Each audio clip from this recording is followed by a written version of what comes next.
লাগে উড়াধুরা, এই গানটা কপি কি কপি নয়, এই বিষয়েই কথা বলবো। দেখুন, মিউজিকটা হয়তো সেম, গানের যে মিউজিকটা সেটা হয়তো সেম, কিন্তু গানটা কপি সেটা কিন্তু নয়, কপি গান এটা নয়। একবারে এই এলিগেন্টটা ছড়াবেন না কেউ যে এই গানটা কপি।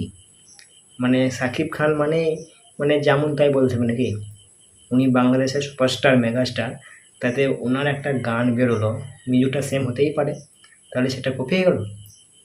মানে বান্ধবী ললিতা যে গানটা আছে আর কি, ওই গানটাকে বলতে চাইছি ওইটার কপি না ভাই, কপি নয় এটা, একবারে অরিজিনাল গান।